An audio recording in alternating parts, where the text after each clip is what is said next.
these people had one thing in common. They knew they had it in themselves.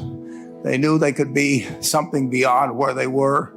They were willing to put their time, their energies to better themselves. What you really could do with more skills, it's just remarkable. So I would like to just tell you a couple of short stories, and we'll draw maybe a couple of lessons from them. I would like to tell you of two women that each sold a business to Berkshire Hathaway, to me actually, for many, many, many millions of dollars. Both of them started with $2,500. By a coincidence, it was the exact same amount. It was everything they had in the world.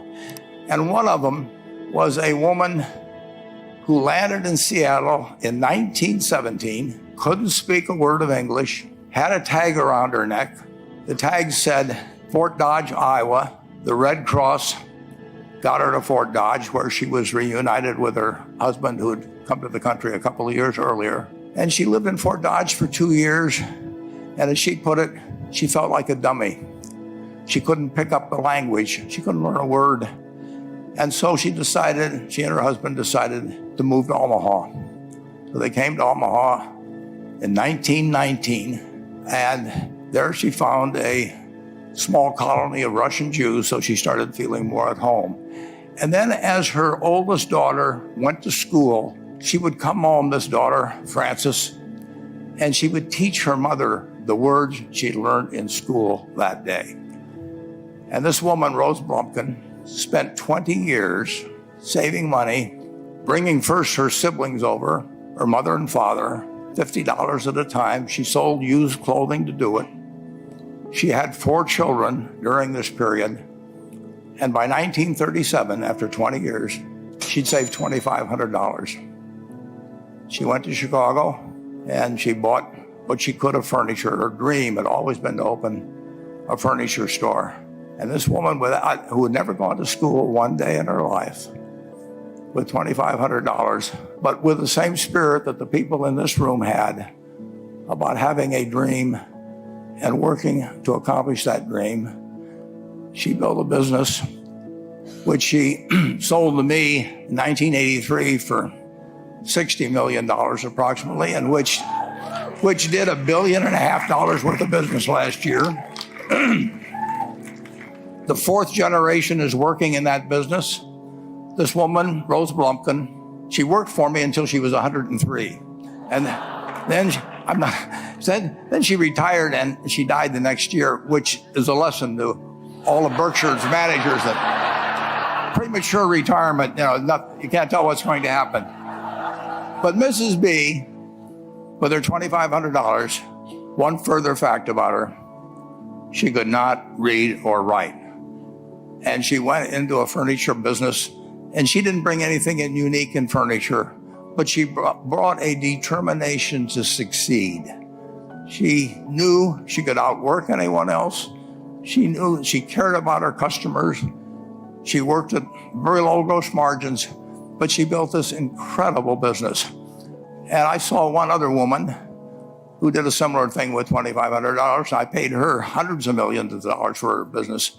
So I decided to go to the source and get these people before, I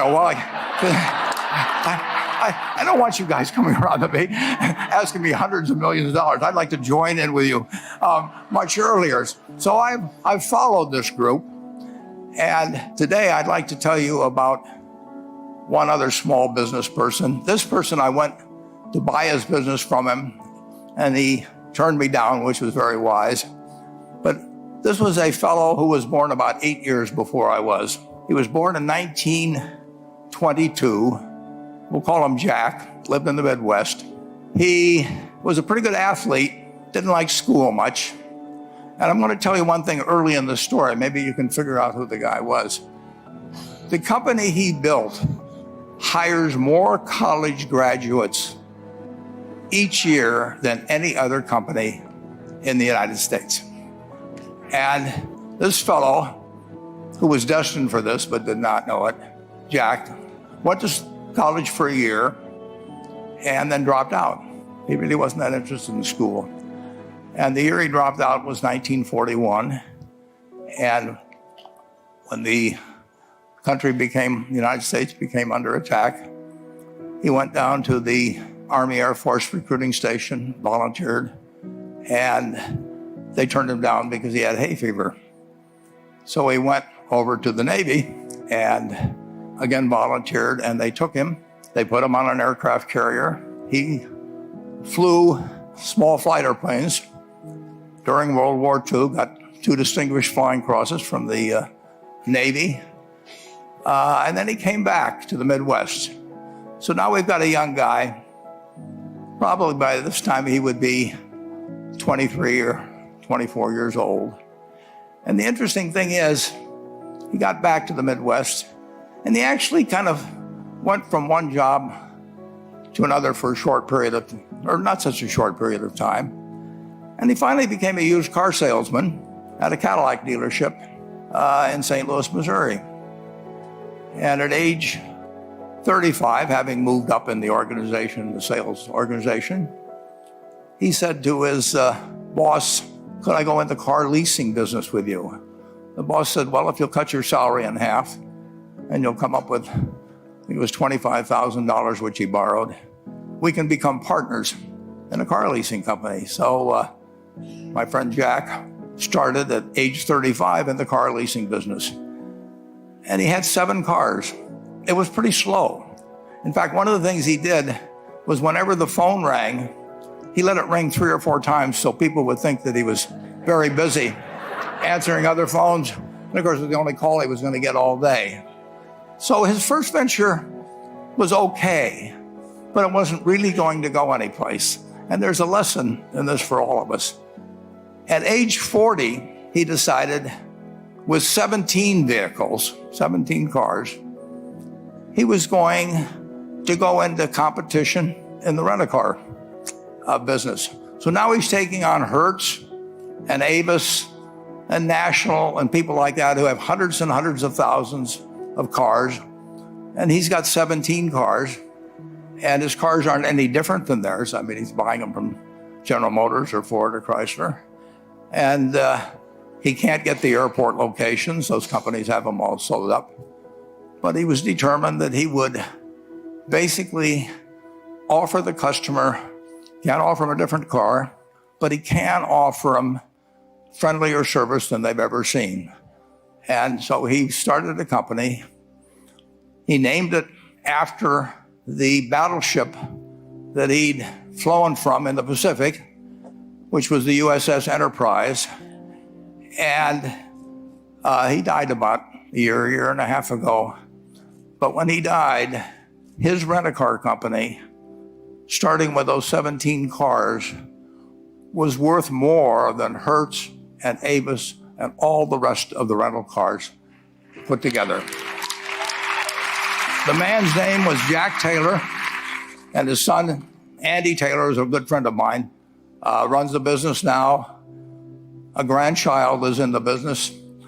There'll probably be a 4th generation along the line. So this man in the United States, he didn't invent artificial intelligence. You know, he didn't do anything that, just like Mrs. B selling furniture, I mean, that any one of us could have entered those businesses. But he lived by the creed, basically, of delighting his customers and working with people and establishing the relationship with them so that they in turn would want to delight the customers. He couldn't go out there and take care of every rental car possibility, but he learned how to project himself and his attitude toward his fellow man and his desire, to make a friend out of every customer. He managed to take very ordinary cars and turn them into this extraordinary business from virtually nothing. And it illustrates several points. One is, you don't necessarily get it right exactly right the first time. I mean, the car leasing business, basically you were competing on the cost of money to finance cars. And it's very hard to delight a customer when you just give them the car and tell them to send you a monthly check for 5 years and you'll be back at that time. So his talents were being wasted basically in that business. But at the age of 40, with all of that experience behind him, he found the golden key. He took a very ordinary business and turned it into an absolutely extraordinary operation, just like Mrs. B or Rose Blumpkin did with furniture. And he didn't worry about whether the Federal Reserve was going to tighten or ease. He didn't worry about whether the stock market was up or down yesterday. He didn't worry about the things he couldn't change, but he did focus on the one thing he could change, and that was the customer's experience. And I have seen the one that got away, Enterprise. I went down to Florida and tried to talk him into selling to Berkshire, and he was smart enough not to do it. Probably the value of the company has quadrupled since I made that visit. But he was smart enough to see that he would find that business. Henry Ford, as you may know, failed twice before he started the Ford Motor Company in 1903. I mean, the test isn't whether you get the greatest business idea in the world the first time out. The test is whether you keep learning as you go along what your strengths are and what you can do for your customers, what you can bring especially to the party. And to do that, you need the education that I know you've received through 10,000 small businesses, but you need a genuine desire day in, day out to delight the customer. I've never seen a business, and I've seen a lot of businesses, but I've never seen one that delights the customer that doesn't succeed. I mean, what you want is that customer the next day when they think, do I want to rent a car or do I want to buy some furniture? What goes through their mind? You know, it's the place where they've had a great experience. I don't know what I paid for this tie. Actually, probably if somebody gave it to me, but for the purposes of this speech, I will say I have no idea. But or the shirt I'm wearing, or this. But I do know, I will remember how I was treated when I bought it. I mean, you long forget about the price, but you never forget whether you had a good experience or a poor experience with the purchase experience. And you'll have a hard time finding a person that's had a wonderful experience, a delighted experience in purchasing anything that isn't going to come back. And similarly, if the memory is of rudeness, indifference, whatever it may be, they're never going to come back. And as a small business owner, and as you grow, you have to not only be able to project that interest in people's well-being, in delighting them yourself, but you have to do it through other people.